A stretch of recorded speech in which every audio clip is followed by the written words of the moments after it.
বিএনপির মধ্যে আওয়ামী লীগের অনেক লোক অনুপ্রবেশ করেছে। খালেদা জিয়া কি একা বিএনপির নাকি সবার বাংলাদেশের? উনি গণতন্ত্রের জন্য লড়াই করছেন আর ওনার ছেলে গলা টিপে হত্যা করছেন। আমরা যখন ইউনিভার্সিটির হলে থাকতাম তখন এই ফুল মার্কেট থেকে যারা ছাত্রলীগের ছিল তারা অনেক টাকা তুলে নিয়ে যেত, অনেক ব্যবসায়ীকে হলের মধ্যে বন্দি করে রাখতো এই শাহবাগ ফুল মার্কেট থেকে। তো এখন বলেছে চাঁদা বন্ধ হয়েছে, তবে ফুল মার্কেটে প্রত্যেক দোকান 5,000 টাকা করে ভাড়া দেয়। এই ভাড়ার আড়ালে হলো চাঁদাবাজি হয়। আমরা যদি আসি ইনশাল্লাহ এই ফুল মার্কেটটা মাল্টিপারপাস একটা বিল্ডিং করব এবং ঢাকা শহরের সবচেয়ে পুরো বাংলাদেশের ভালো একটা ফুল মার্কেট আমরা ইনশাল্লাহ এখানে তৈরি করব। আমরা আরেকটা সমস্যা ঢাকায় দেখতে পেয়েছি যে যারা কাঁচা বাজারে যায় তাদের একটা সমস্যা হচ্ছে, অর্থাৎ কাঁচা বাজারে যাওয়ার পরে ময়লা পানি বিভিন্ন কারণে সব জামা কাপড় নষ্ট হয়ে যায়। যারা আমাদের মহিলারা আছেন, আপুরা আছেন, তারা কাঁচা বাজারে মার্কেটে গিয়ে কাঁচা বাজার করতে পারেন না। আমরা হলো যে কাঁচা বাজারগুলো আছে এগুলাকে হলো কয়েকতলা বিল্ডিং বানাবো, যেটা আপনারা পলাশী মার্কেটে দেখেছেন বুয়েটের সামনে।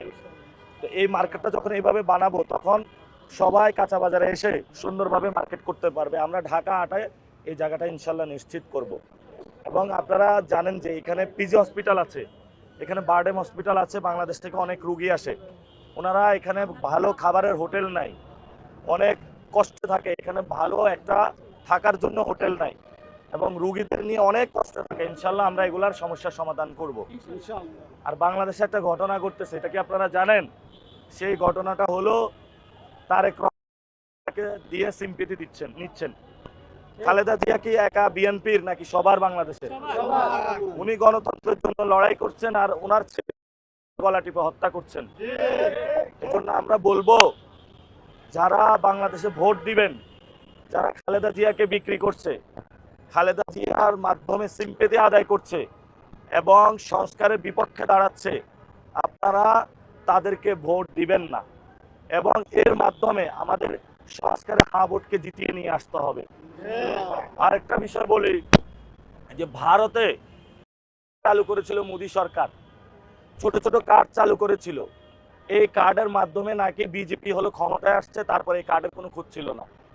তো আহ্বান জানাবো, বিএনপি যে কার্ডটা দেওয়ার চেষ্টা করছে ফ্যামিলি কার্ড, কৃষক কার্ড, এই কার্ডের মাধ্যমে বলা হয়ে যে তাকে এটিএম কার্ড থেকে এটিএম এর মাধ্যমে হলে 10 থেকে 15,000 টাকা তুলতে পারবে। এটা মানুষের সাথে প্রতারণা এবং ধোঁকাবাজি করছে তারা। এবং এই কার্ডের অধীনে বিএনপির মধ্যে আওয়ামী লীগের অনেক লোক অনুপ্রবেশ করেছে। এই লোকগুলা বাংলাদেশের মানুষের তথ্য ইনফরমেশন কালেক্ট করে ভারতে পাচার করে দিতেছে।